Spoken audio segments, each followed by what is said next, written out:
Boa tarde, meus irmãos. Que o Senhor seja com cada um de nós nesse dia.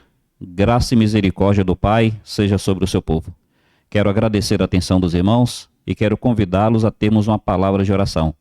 Vamos continuar clamando pelo pequeno Davizinho, filho dos nossos irmãos Bruno e Keila. Oremos ao Senhor. Pai, nós agradecemos a Ti pela Tua bondade em nossas vidas. Queremos pedir a Tua misericórdia. Venha ser conosco, Pai. Senhor, nós queremos clamar a Ti pelo pequeno Davizinho.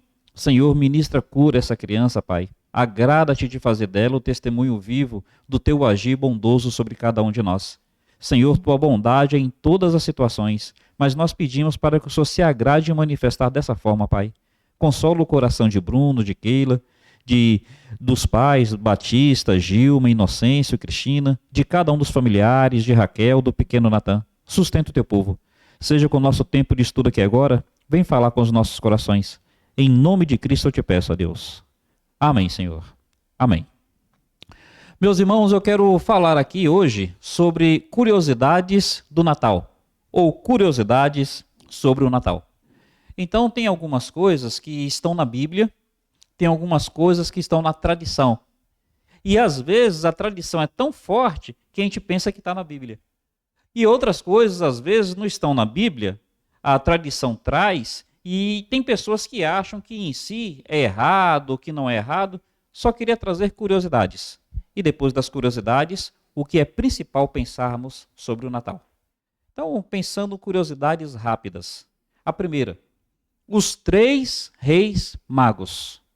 Então, sempre que a gente pensa no Natal, sempre que a gente faz uma encenação do Natal, tem a figura dos magos, dos reis magos.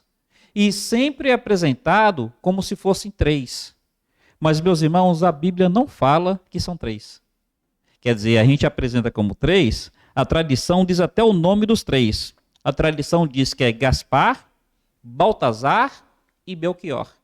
Mas isso tudo é tradição. A Bíblia não fala que são 3 e a Bíblia nem fala o nome de nenhum deles. Por que as pessoas dizem que são 3? Por 2 razões. 2 razões. A primeira é porque quando chegaram lá, dedicaram ao Senhor 3 presentes. Então, se você observar em Mateus capítulo 2, no versículo 11, diz assim: entrando na casa, viram o menino com Maria, sua mãe. Prostrando-se, o adoraram. E abrindo seus tesouros, entregaram-lhe suas ofertas: ouro, incenso e mirra. Então, porque houve 3 elementos dos presentes, houve 3 grupos de presentes, ouro, incenso e mirra, aí as pessoas são induzidas a acharem que havia 3 reis magos. E aí elas pensam que um levou ouro, segundo o incenso e o terceiro a mirra. Meus irmãos, é apenas tradição. Pode ter sido 5, pode ter sido 8, pode ter sido 2. A Bíblia não fala quantos foram. Então, eles dizem 3 por 2 razões. A primeira é esta. E a segunda é quando nós vemos uma encenação, pode observar que esses 3, a etnia deles é diferente. Então, quando encena-se, um dos reis magos é negro, o outro dos reis magos é asiático e o terceiro é europeu. A ideia é para dizer que todos os povos estavam ali sendo representados no reconhecimento a Jesus Cristo como Salvador do mundo. É uma tradição, é uma curiosidade que é interessante. E aí alguém vai dizer assim: então, pastor, fazer uma encenação com 3 reis magos está errado? Não, não está errado. A gente só está explicando a diferença da tradição para aquilo que está na Bíblia. Se quiser colocar 3, coloque. Se quiser colocar 5, coloque. Quiser colocar 8, coloque. É liberdade de cada um. Por tradição, nós costumamos colocar 3. Se acontecer de alguém colocar 4 ou 5, nós estamos tão apegados à tradição que a gente vai estranhar. Por que 4 ou por que 5? Então, pode ter sido 3? Pode. Mas a Bíblia fala? Não. A Bíblia não fala. Então, meus irmãos, a primeira curiosidade é esta. Aí o nome dos 3 é Gaspar, Baltazar, Belchior. Mas isso tudo é tão somente tradição.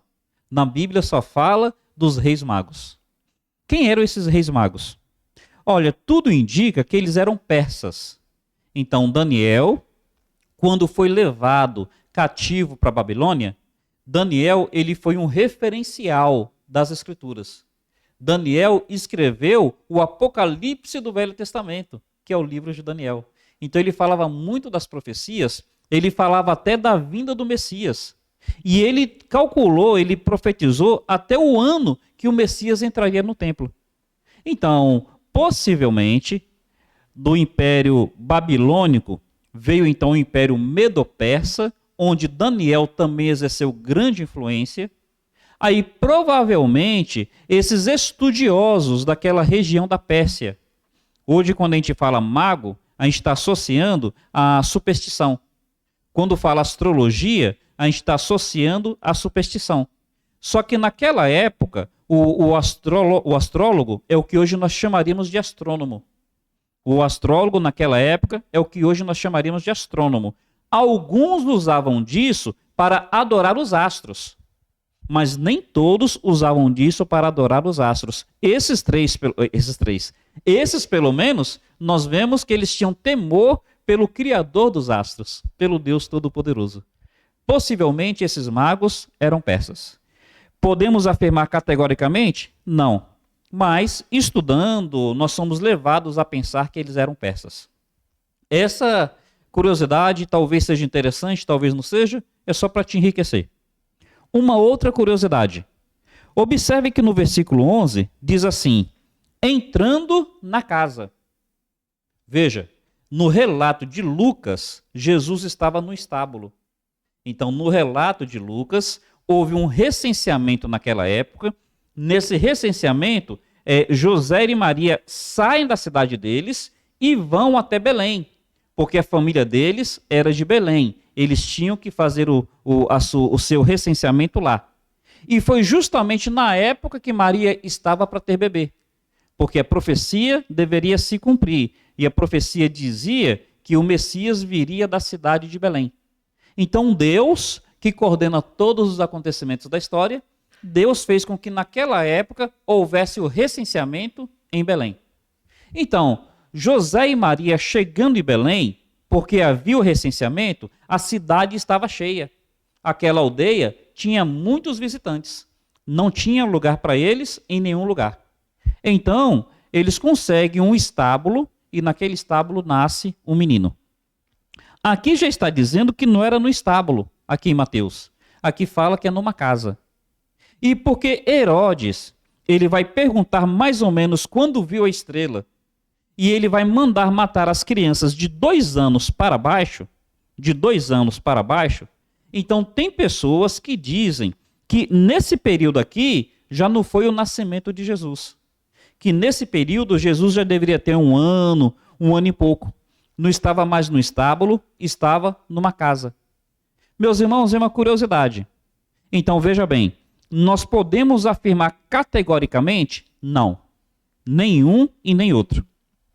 Por dizer que aquelas crianças que o Herodes mandou matar eram de 2 anos para baixo, aí algumas pessoas levantam essa afirmação de que Jesus Cristo já deveria ter 1 ano e pouco nessa época.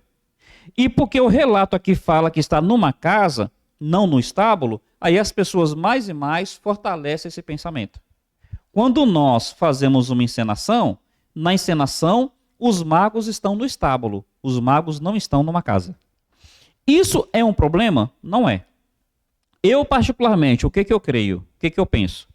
Eu penso no seguinte, José não morava em Belém. José foi a Belém apenas para fazer o seu recenseamento.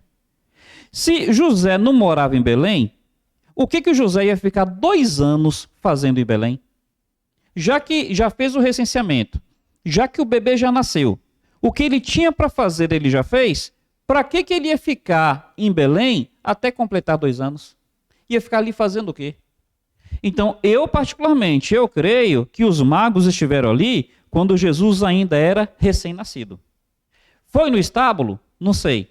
Porque a expressão casa quer dizer morada, quer dizer abrigo. Então pode ser que eles estivessem no abrigo do estábulo.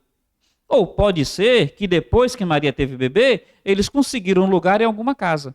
A gente está falando tudo em termos de possibilidade. É apenas curiosidade, viu, meus irmãos? Daí o tema do nosso estudo hoje. Curiosidades sobre o Natal. Aí ele já tinha 2 anos? Eu creio que não. Mas e aqueles que acham que tinham? Não tem problema. É só diferença de opinião. É só curiosidade para nos enriquecer. Uma terceira curiosidade. Jesus, ele nasceu. Hoje, nós contamos os anos. Nós estamos em 2021. 2021, a partir de qual dia? Do nascimento de Jesus. Por isso que a gente fala AC, antes de Cristo, ou DC, depois de Cristo. Então, o ano 0 deveria ter sido o ano do nascimento de Cristo. Esse é o calendário gregoriano. Mas acontece um detalhe. O calendário gregoriano cometeu um erro. E nesse erro, o que acontece? Na realidade, o ano 0 não foi o ano que Cristo nasceu. Cristo acabou nascendo, foi 5 anos antes, mais ou menos. Então, essa data aqui, 2021, depois de Cristo, teve um erro de calendário. Jesus nasceu cerca de 5 anos antes do nosso calendário. É só outra curiosidade, isso não é problema, é só a maneira de contar os dias, tá bom? Indo para uma quarta curiosidade, e essa daqui, para alguns, acaba sendo mais problemática. Jesus nasceu na noite do dia 24 para o dia 25 de dezembro? Jesus nasceu realmente nesse dia? Meus irmãos, tudo indica que não. Tudo indica que Jesus não nasceu na noite do dia 24 para o dia 25. Por que tudo indica que não? Ora, nesse período naquela região, é um período de inverno. E o inverno lá é rigoroso. É um inverno com neve. Aí, meus irmãos, teria 3 dificuldades.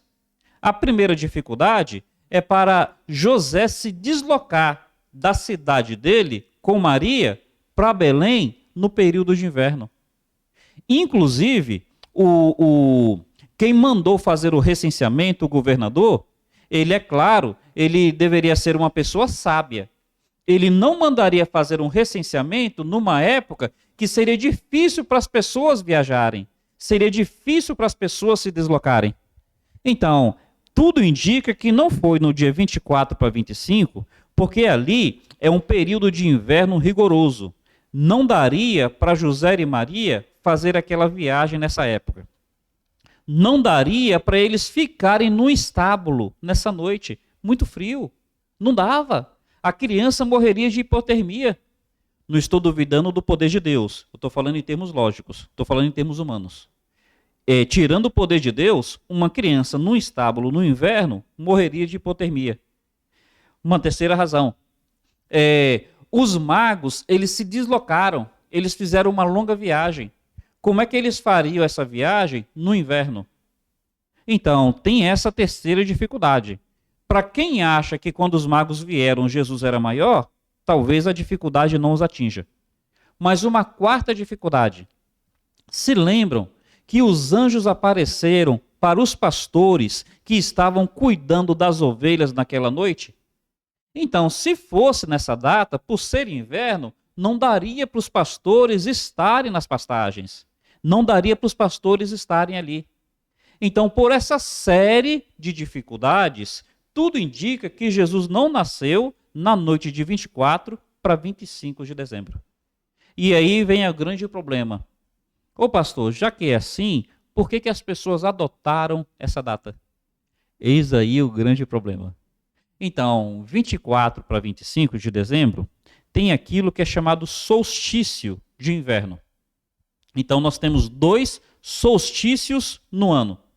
Nós temos o solstício de inverno e nós temos o solstício de verão. São aqueles dias que o dia é maior do que a noite. Então, todo dia tem 24 horas. Geralmente, 12 horas de sol e 12 horas de noite. O solstício é um dia onde o período do sol é maior do que o período da noite. Aí é chamado de solstício. Acontece no inverno e acontece no verão. Então, 24 para 25 é o solstício de inverno. É o dia onde o sol, a parte clara, é maior do que a parte escura. Então, atribuíram a Jesus Cristo o nascimento por causa do solstício de inverno. Aí entram duas coisas. Uma delas, uma associação com os gentios. Porque os gentios adoravam o sol.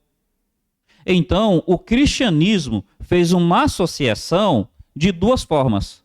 A primeira, reconhecendo que Jesus Cristo, ele é o sol da justiça. Não é assim que diz no Velho Testamento? Que Jesus Cristo é o sol da justiça? Então, a primeira, atribuindo a Cristo, porque ele é o sol da justiça. Então, o solstício de inverno atribuído a ele. Mostrando que em Cristo a luz vence a noite. A luz vence as trevas. Associando com os gentios é por causa disso. Aí alguém vai dizer assim, ô pastor, mas aí não foi porque as pessoas adoravam o sol? Meus irmãos, possivelmente muitos fizeram essa analogia. Muitos. Possivelmente. Eu faço? Não. Eu sou crente há 31 anos. Estou indo para 32 agora. Nunca associei o nascimento de Cristo com o sol. Então, quem diz que Natal é paganismo por causa disso, olha, precisa repensar. Eu creio realmente que nós podemos comemorar o Natal no dia 24 para 25 e nunca adorei o sol por causa disso. Então, a primeira razão é uma identificação com os gentios. Já que os gentios já tinham esse dia como especial por causa do solstício de inverno, então os cristãos acabaram adotando essa data, identificação com os gentios, mas também identificação com os judeus. Porque ao mesmo tempo que os gentios comemoravam o solstício de inverno, os judeus comemoram até hoje uma festa chamada Hanukkah. E a festa chamada Hanukkah quer dizer festa das luzes. Daí a ideia de associar o dia 24 para 25 com o Natal, porque é tanto uma maneira de se identificar com a fé gentílica cristã, os que haviam se convertido, quanto também se associar com a fé judaica cristã, os judeus que na época tinham se convertido. Então, meus irmãos, uma das razões é esta. Aí alguém vai dizer assim, ô pastor, mas eu não quero comemorar. Liberdade sua. A Bíblia fala que nós não devemos ficar fazendo questão por causa de dia e dia. Uns consideram todos os dias iguais, outros fazem diferença entre dia e dia. Quem faz para o Senhor o faz, quem não faz é para o Senhor que não faz. É a sua liberdade. O que você não pode, e isso você não pode, é condenar, é criticar, é julgar quem comemora o Natal. Você tem a liberdade de não fazer, mas você não pode condenar, criticar e nem julgar quem faz. Eu, particularmente, eu gosto. A igreja que eu faço parte faz uma festa maravilhosa nessa data. E, meus irmãos, nunca com práticas pagãs, sempre glorificando a Jesus Cristo, do início até o final. Então, meus irmãos, a razão para o dia 24 para 25 é esta: uma identificação com os gentios, uma identificação com os judeus. Eles criam de uma maneira errada, nós apresentando a maneira correta. Jesus Cristo é o nosso sol da justiça, é ele que vence as trevas. Jesus Cristo é a nossa luz. Ele disse, eu sou a luz do mundo, quem crê em mim não andará em trevas, mas terá a luz da vida. Caminhando então, meus irmãos, para aquilo que realmente é o principal que nós precisamos entender sobre o Natal. Caminhando então para aquilo que é o principal. Pense bem nisso daqui. Qual foi a primeira profecia da Bíblia? Qual é a profecia mais difícil da Bíblia? A primeira profecia é aquela de Gênesis 3,15, onde Deus olha para a serpente e fala, ó, haverá inimizade entre você e a mulher, entre a semente da mulher. Então ele diz, semente da mulher.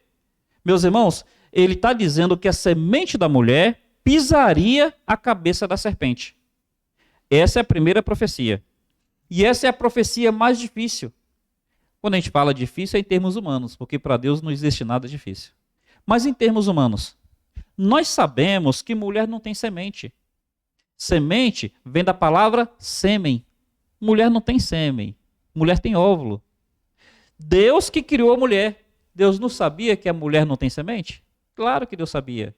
Mas Deus estava dizendo que alguém nascido apenas de mulher, a semente da mulher. Esse alguém pisaria a cabeça da serpente. Essa foi a primeira profecia. E essa é a profecia mais difícil. É difícil, primeiro, por uma mulher sem participação masculina engravidar. Biologicamente, impossível. Mas a dificuldade vai além, porque ela, cromossomicamente, é XX. Deus disse que a semente era masculina. Então, alguém nascido apenas de mulher, que não seria XX, mas seria XY, cromossomo. De onde a mulher teria o cromossomo Y para passar para a semente que nasceria dela? Já é impossível ela sozinha engravidar. Agora, a dificuldade ainda é maior, porque ela engravidaria de alguém que seria XY. Cromossomicamente, mulher não tem Y. Veja a dificuldade. Mas veja, a Bíblia está dizendo que esse alguém pisaria a cabeça da serpente. Esse alguém que nasceria seria maior do que a serpente. Seria maior do que Satanás, que estava sendo representado ali na serpente. Meus irmãos, o próprio Deus nasceria daquela mulher. Percebe a dificuldade?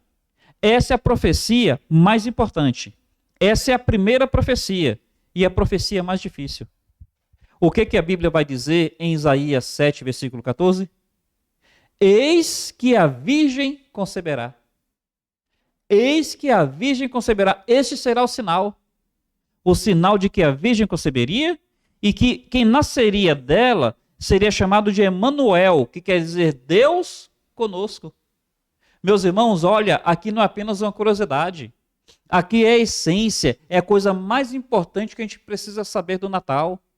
Foi Deus cumprindo a maior de todas as profecias.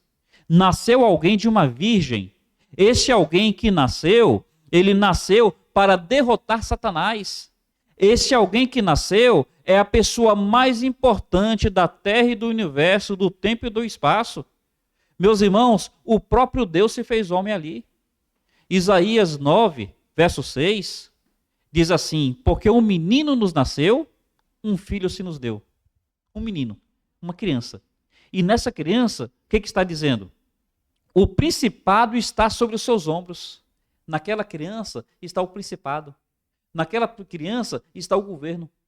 O seu nome será Maravilhoso, Conselheiro, Deus Forte, Pai da Eternidade, Príncipe da Paz. Meus irmãos, a primeira profecia, a mais difícil de todas as profecias e a mais importante das profecias, se cumpriu no Natal. Uma virgem, ela gerou um filho, ela engravidou. Esse filho que nasceu dela é mais do que um homem, é o próprio Deus encarnado.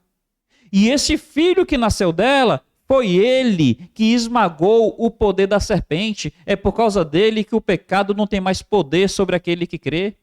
É por causa dele que o maligno não nos toca, porque maior é aquele que está em nós do que aquele que está no mundo. Essa é a grande riqueza do Natal. Isso é o que é de mais importante. É isso que nós precisamos entender acima de tudo.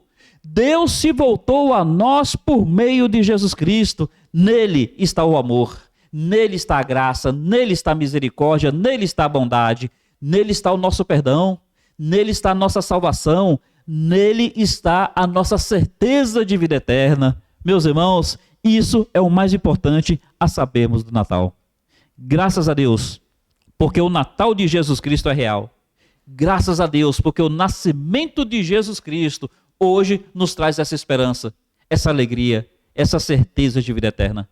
Com essas palavras eu quero dizer a você que o Natal de Jesus Cristo esteja abençoando a sua vida. Louvado seja o nome do Senhor.